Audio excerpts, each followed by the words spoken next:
It is, and I could just feel my DNA just in total alignment.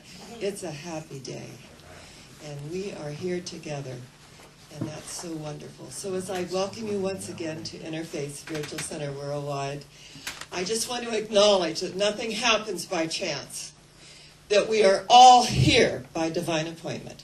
If you tuned in at this moment, this message is for you.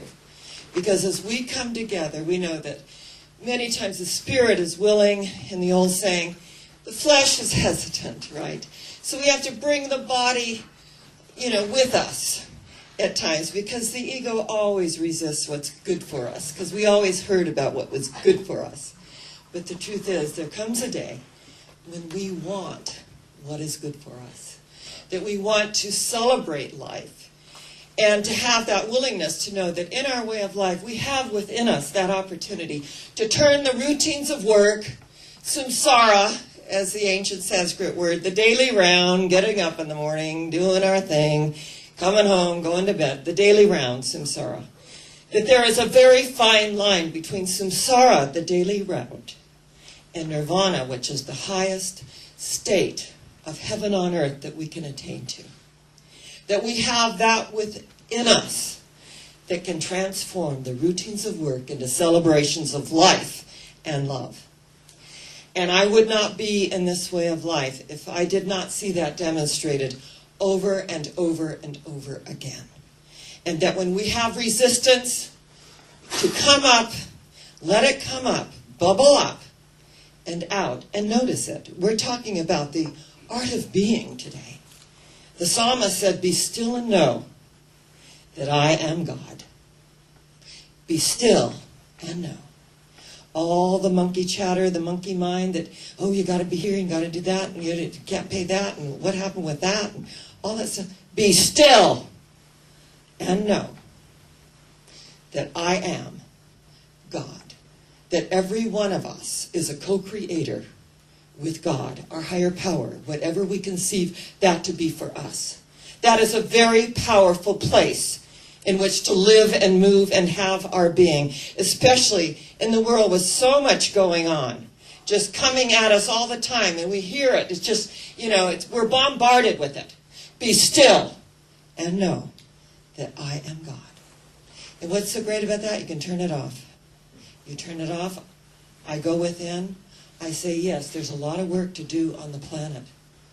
But if everyone does their part, which is send out that love and that energy, we know that love is the strongest healing power in the universe. The art of being is to be in that place of compassion and unconditional love. And to realize with all the things that are going on in the outer, we do not need to take it on. The art of being is to allow. To allow whatever is happening to happen without resisting it. And the ego does resist. But when we embrace tiger, something begins to happen within us. There's a great story about a young man who wanted to be a great, great martial artist. And he went to the master and he said, how long will it take for me to have my black belt in this martial art? And the master thought for a moment or two. He said, 10 years. He said, 10 years? My gosh, I'll work 10 hours a day. I'll do whatever it takes. I can't believe that it would take. I'll just do anything. Then how long will it take? He said, in that case, 20 years. Why? Because the more we run after it, the more it eludes us. Happiness is the elusive butterfly. The more we run after it, the more it eludes us. But if we sit down quietly, it alights on our shoulder. It's there. We can't run after it. We think that's like running after enlightenment. Be still and know that I am God. Know that ye are gods a little lower than the angels. And it's so perfect, this art of being for us in our society. Because it's about, all the doingness that we think we have to do. But if we sit down quietly, it all takes care of itself. It's the timeless reality. It's flow. And when we're in that divine flow, we get so much more accomplished than looking at all. Sometimes I look at all I have to do. And I just go out into my meditation area and I look into the mountains from whence cometh my strength, and I meditate. And then I go back in and everything flows. It all gets done. But it gets done in a way that has an energy. It has a spirit of service, of joy, which is the most infallible sign of the presence of God. And if we are not experiencing joy, we are in the ego. So as we come together to acknowledge the art of being, to be in the world, Jesus said, but not of it. He got it. To be in the world, to live your life, your daily round, do what you need to do, but know that there is an energy that goes before you and prepares the way as you become a light into your own path. Be still and know that I am God. And that when we use the sacred I am, it's not I am sick and I am tired and that's blasphemous. That's what true blasphemy is. Because we're taking the sacred I am and we're putting a negative on it. And the universe says, yes, you are so tired. You are just so sick and tired. In fact, you better lay down. Oh my gosh, you are so sick and tired and better lay down. You know, you're not feeling good. That's the message that we send out to the universe. But when we say, I am recreating my energies, I am regenerating. When we recreate our energy, we regenerate. We're sending a message to the body temple at a DNA cellular level. And the cells respond to how we program them. So when we say, I'm regenerating, I'm resting, the cells get it. They really get that's what we're doing. And so we arise regenerated and recreated. And we're recreating all the time. And we're creating all the time by virtue of our thoughts that we're putting out into the universal mind. Because there is a universal mind. Now, I don't know how many of you have heard about Burning Man, where you go out to Black Rock, Nevada City, and there's like a 50-foot, it's a statue of a stick man. And they burn it. It's called Burning Man. And the whole idea of the founder, who says he's an atheist, but really doesn't believe in an anthropomorphic God, is what he's really saying. He said, we just, what we do is when we light the Burning Man, we release and we let go of that which no longer serves us, and we let it all go. And it's amazing. It just 50 feet of the stick man. And I mean, people go out there for enlightenment. They go out there for a spiritual experience. They go out there for debauchery. They have all kinds of reasons of why they go out there. And so they're in the middle of this acreage, thousands of acres, is a phone booth. And it says, phone booth to God, in very nice print. So this one guy goes out there, and he got, I'm pretty desperate. So he goes and he lifts up the receiver and says, hello, and the very nice male voice says, yes, this is God speaking. And he said, well, I've been really upset as of late, and nothing's going my way, and I'm in financial distress. My relationship isn't working. I'm not feeling so hot.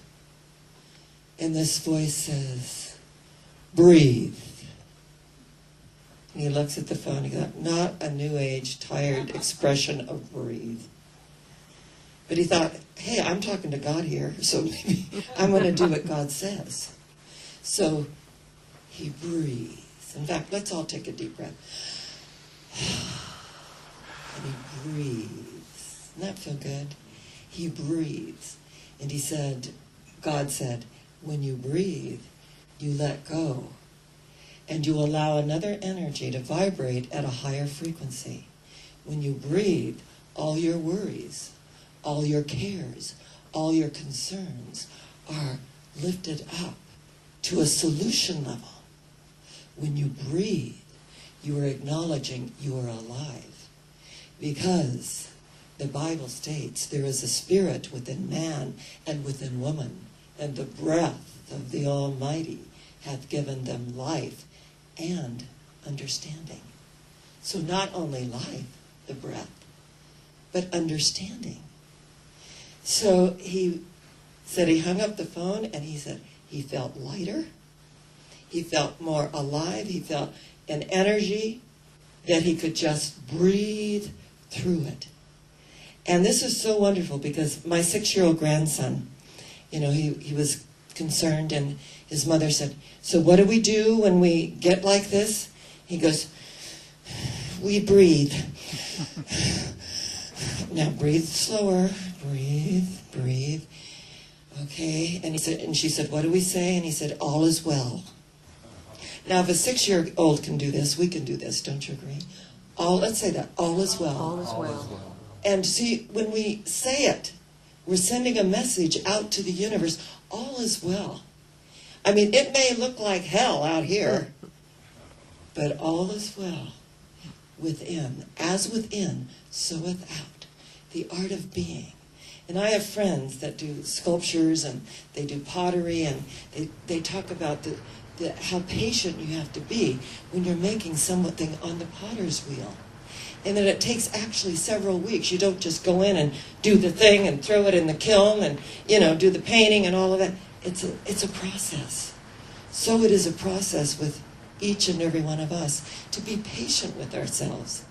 That when we're breathing into the energy that is upsetting, and believe me, I run a nonprofit. I know all about those energies.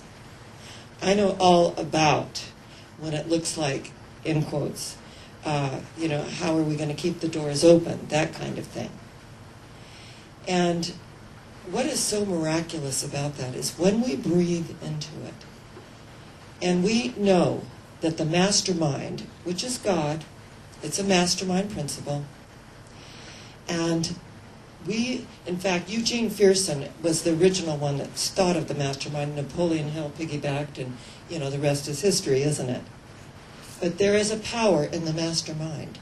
And where 2 or 3 are gathered, the mastermind is in the midst. And I believe so deeply in that. All of my classes, we do mastermind. And what that is about is that we assume the same feelings we would have if our requests were already fulfilled, right? We have that same feeling. So it's not after doing a spiritual treatment, but speaking our word into the law of mind, knowing it's so. So I said, well, that's really, isn't that lying to yourself? And I said, not lying to ourselves. And the Dalai Lama said, assume the virtue though you have it not, and behold, you will have it. It's assuming the virtue. That it's inviting the universe to create that solution.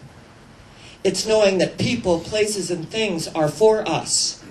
In fact, Oscar Wilde said that he was a paranoiac in reverse. He believed people were plotting out to make him happy. People are plotting to make me happy. Just think of it. Just plotting to make me happy. And I love that concept, a paranoiac in reverse. And that the glass is never just half empty or half full. The glass is always full. Half water, half air. The glass is always, always full. My former assistant minister in San Diego used to call me the unsinkable Molly Brown, because no matter what it looked like, I would always see the higher place, the silver lining, and because I believe so deeply in this way of life. And I remember that I was married to a politician in San Diego, and it came out in the papers, and he was very, very unkind to me. Can you imagine? Very unkind, said some very untrue things about me.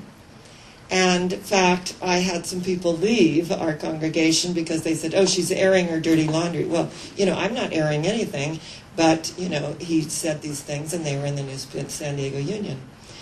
And it was so interesting because then they called me, and then I said, I only wish him well. And I said, he's obviously feeling very hurt and a lot of pain, and I only wish him well. And he said, well, he said you were very licentious and in a lot of other things. And I said, only with him. And the journalist just roared. He printed my story, and the next Sunday, we had over 1,000 people show up at my congregation in San Diego. Went to 3,000 people. So interestingly enough, when Jesus said, agree with thine adversary quickly, don't resist, because that which we resist persists, right?